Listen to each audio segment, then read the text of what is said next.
నాకు 3 పెళ్ళిళ్ళు 4 పెళ్ళిళ్ళు అంటున్నావు, నన్ను దత్తపుత్రుడు అంటున్నావు. చెప్పని అడుగుతున్నా. ఎస్, నీకు మొదటి పెళ్లి కాలేదా? రెండో పెళ్లి కాలేదా? మూడో పెళ్లి కాలేదా? నాలుగో పెళ్లి కాలేదు. నాలుగో పెళ్ళాన్ని నువ్వా అంటున్నావు. నాలుగో పెళ్ళం ఎవరో కాదు, నేనే, నాదెళ్ళ మనోహర్ నాలుగో పెళ్ళం. మేము మా చేత ఎందుకు చెప్పించుకుంటా? ఏమి నాకు అర్థం కాలేదు. జగన్మోహన్ రెడ్డి పెళ్ళామా? నీకు చంద్రబాబుకి మొగుడు జగన్మోహన్ రెడ్డి గారు, గుర్తుపెట్టుకోమని మనం చేస్తున్నా. ఇది ప్రజావాక్కు, నేను చెప్పేది కాదని మనం రాజకీయంగా మీ ఇద్దరికి మొగుడు జగన్మోహన్ రెడ్డి గారు తప్ప మరొకరు కాదు. నీ నాలుగో పెళ్ళం మనోహరు, అందరికీ తెలిసినటువంటి సత్యం ఇది. ఏం మాట్లాడుతున్నావు నువ్వు? జనసేన అధినేత ఏం మాట్లాడాడో నాకు అర్థం కాలేదు. మీకైనా అర్థమైందేమో ఆలోచించండి. రాజకీయాలకు పనికొచ్చే మనిషినా ఆయన?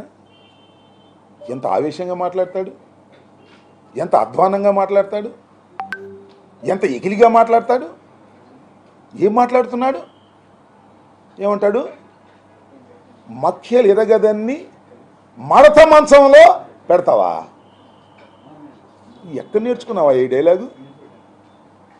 ఎవరు రాశారు ఈ డైలాగు? త్రివిక్రమ్ రాశాడా?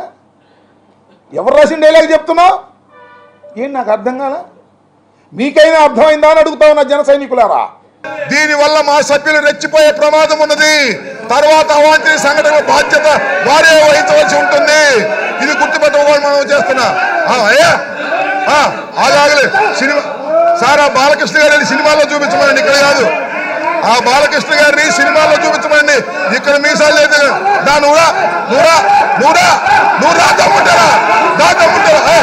పూర్తి కాకపోవడానికి ప్రధానమైనటువంటి కారణం నిందితుడు నారా చంద్రబాబు నాయుడు అని మనం చేస్తున్నాం. అదేమంటే పతితో మాట అంటారు, రాంబాబుకి డ్యాన్స్ వేయటం వచ్చని. మీ పక్కన పవన్ కళ్యాణ్ వేయట్లేదు డ్యాన్సులు సినిమాల్లో? డబ్బుల కోసం? నేను డబ్బుల కోసం డ్యాన్స్ చేస్తానా? పండుగ భోగి పండుగ, భోగి పండుగలో నేను ఇవ్వాలే కాదే, ప్రతిసారి 3 సంవత్సరాల నుంచి భోగి మంట వేసి నా సోదరులతో సోదరీమణులతో నృత్యం చేస్తా, ఆనంద తాండవం చేస్తా. దాన్ని పట్టుకుని రాంబాబు డ్యాన్స్ చేస్తాడు. రాంబాబు పండక్కి డ్యాన్స్ చేస్తాను తప్ప పొలిటికల్ గా డ్యాన్స్ చేసే స్వభావం నాకు లేదు. చంద్రబాబు, నువ్వు పొలిటికల్ డాన్సర్వి. కాసేపు మోడీతో డ్యాన్స్ చేస్తావు, కాసేపు సిపిఐ సిపిఎంతో డ్యాన్స్ చేస్తావు, కాసేపు పవన్ కళ్యాణ్తో డ్యాన్స్ చేస్తావు. అన్ని పార్టీలు మారుతూ డ్యాన్స్ చేయించేటటువంటి ఒక డాన్సర్వి, పొలిటికల్ డాన్సర్వి నువ్వు చంద్రబాబు నాయుడు. ఉన్నాడండి కుప్పం వెళ్ళి ఆనా చంద్రబాబు నాయుడు గారు ఏం వాగ్దానాలు చేశాడండి? కుప్పంలో బ్రహ్మాండమైన వాగ్దానాలు చేశాడు. కుప్పం ఏమన్నా కొత్త? చంద్రబాబు నాయుడు గారు కొత్తగా నిలబడుతున్నాడా, లేదా కొత్తగా పార్టీ పెట్టి వెళ్ళాడా, కొత్తగా కాన్స్టిట్యూన్సీకి వెళ్ళాడా?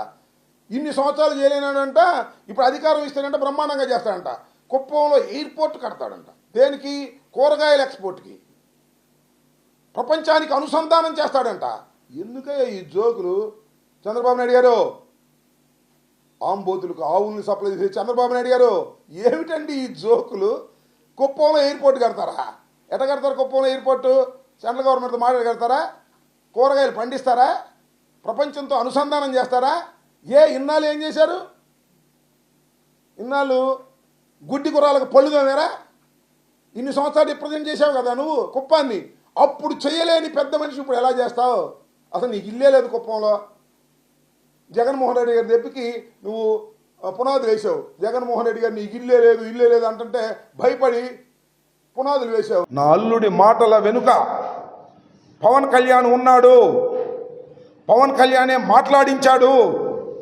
చంద్రబాబు సపోర్ట్ చేస్తున్నాడు. ఏబిఎన్ TV5 దీన్ని పదే వేస్తున్నారు. ఇది దుర్మార్గం కాదా అని అడుగుతా ఉన్నా.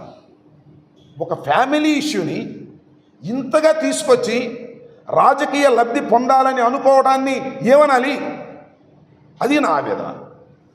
ఎస్, నేను ఇవాళ సత్తెనపల్లిలో గెలవబోతున్నానని తెలిసిన తర్వాత ఇలాంటి చీప్ ఎత్తుగడలు, చౌకబారు ఎత్తుగడలు నా ప్రత్యర్థి కన్నా లక్షణాన, నన్ను ఓడించాలనుకుంటున్నటువంటి పవన్ కళ్యాణ్, నన్ను అసెంబ్లీకి రానియకూడదనుకుంటున్నటువంటి చంద్రబాబు నాయుడు కలిసికట్టుగా ఆడుతున్న నాటకం కాదా ఇదని అడుగుతా ఉన్నా నేను. అదేమిటంటే చాలా పెద్ద ఎత్తున హింస ప్రజ్వరిల్లింది. ముఖ్యంగా సత్తెనపల్లి నియోజకవర్గంలో, నరసరావుపేట నియోజకవర్గంలో, పలనాడు మొత్తం కనీ విని ఎరుగని రీతిలో ఏ రోజున కూడా ఈ ఎన్నికల్లో కూడా జరగనటువంటి విధంగా హింస జరిగింది. ఇంకా జరుగుతూ ఉంది. ఇంకా కొన్ని గ్రామాల నుంచి ఫోన్లు వస్తున్నాయి, మా మీద దాడులు చేస్తున్నారు అని. ఎస్సీల మీద, ఎస్టీల మీద, బీసీల మీద, మైనారిటీల మీద దాడులు చేసే పరిస్థితి కనిపిస్తూ ఉన్నది. చాలా దురదృష్టకరమని మనం చేస్తున్నాం. నేను ఒక విషయాన్ని గమనించదలుచుకున్నా, క్లోజ్ అబ్బాయి ఒక్క నిమిషాన్ని గమనించదలుచుకున్నా. ఎన్నికల కమిషన్ చాలా విషయాలను ప్రస్తావన చేసింది, చాలా మార్పులు కూడా చేసింది. ముఖ్యంగా లా అండ్ ఆర్డర్ కాపాడటం అనేది ఒక ప్రధానమైనటువంటి అంశం. ఎన్నికల సమయంలో పెద్ద ఎత్తున ఎన్నికలు జరుగుతూ ఉన్నప్పుడు ఎవరి ఓటును వాళ్ళు సక్రమంగా వినియోగించుకోవడం కోసం లా అండ్ ఆర్డర్ కాపాడాలి, పోలింగ్ స్టేషన్లో కట్టుదిట్టమైన ఏర్పాట్లు చేయాలి అనేది ఎన్నికల కమిషన్ యొక్క ఉద్దేశం. అది ప్రజాస్వామ్యంలో చాలా అవసరం. ఈ సందర్భంలో కొన్ని మార్పులు చేశారు, మంచిదే. డీజీపీని మార్చారు, వండర్ఫుల్. అంటే డీజీపీ వైఎస్ఆర్ ప్రభుత్వ అధికారులు ఉన్నప్పుడు వేశారు కాబట్టి ఏదన్నా నెపోటిజం లేదా పక్షపాతాన్ని చూపిస్తారనే ఉద్దేశంతో మార్చారు, వండర్ఫుల్. ఐజీని మార్చారు ఇక్కడ, వండర్ఫుల్. ఎస్పీని మార్చారు ఇక్కడ, వండర్ఫుల్. చాలా చోట్ల ఐఏఎస్ ఆఫీసర్ని, ఐపీఎస్ ఆఫీసర్ని మార్చారు. ఎందుకు మార్చారు? ఒక నిష్పక్షపాతమైన ఎన్నిక జరగాలి అనేటువంటి ఉద్దేశంతో మార్చారు, చాలా సదుద్దేశంతో మార్చారు, మంచిదే. నేను అడుగుతా ఉన్నా ఇవాళ, ఇంతమందిని మార్చారే, ఇన్ని మార్పులు చేశారే, నిష్పక్షపాతంగా జరిగిందా? లా అండ్ ఆర్డర్ కాపాడబడిందా? ఎంత బాధతో చెప్తున్నానంటే బోత్ సైడ్స్. ఇవాళ తెలుగుదేశం వాళ్ళు తన్నులు తిన్నారు కొన్ని చోట్ల, వైసీపీ వాళ్ళు తలకాయలు పగిలాయి.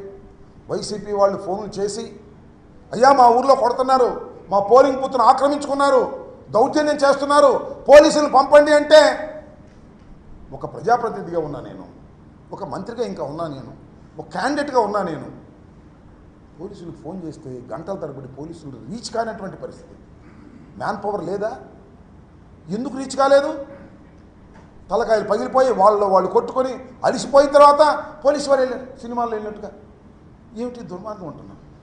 ఆఫ్టర్ ఫెయిల్ ఆఫ్ పోలీస్, నేను రాష్ట్రంలో ఫెయిల్ అయ్యారు, మరి ముఖ్యంగా పలనాడు ప్రాంతంలో ఆఫ్టర్ ఫెయిల్యూర్ పోలీసు యంత్రాంగం అంతా కూడా లా అండ్ ఆర్డర్ కాపాడటంలో పూర్తిగా విఫలమయ్యారు. ఇది నిస్సందేహం. పూర్తిగా ఫెయిల్ అయ్యారు. ఫెయిల్ అయ్యారా? నాకు కూడా అనుమానం వస్తుంది. ఫెయిల్ అయ్యారా లేక తెలుగుదేశంతో కొల్లుడయ్యారా? ఏమిటి నాకు అర్థం కాదు. నాకు చాలా చిత్రమైనటువంటి విషయాలు నేను గమనించాయి వాళ్ళ నా నియోజకవర్గంలో. నిన్న నేను బూతులు తిరుగుతూ నకరికల్ వెళ్ళాను. నకరికల్లో నాకు నకరికల్ ఎస్ఐ ఫోన్ చేసి, సార్ ఇక మీరు తిరగడానికి వీల్లేదు, అందరినీ హౌస్ అరెస్ట్ చేసేయమన్నారు అని చెప్పారు. ఎవరు? మా పిఏకి చెప్పారు, మణి గోపాల్కి. చెప్పగానే నేను ఎస్పీ గారికి ఫోన్ చేశాను, బిందు మాధవ్ గారికి. I have a respect on Bindu Madhav garu, IPS officer, I know very well, మనకు కూడా పనిచేశారు. నాకు ఐ హ్యావ్ ఎ రెస్పెక్ట్, ఒక మంచి ఆఫీసర్ అనే అభిప్రాయం కూడా నాకు ఉంది, ఇప్పుడు కూడా అదే ఉంది.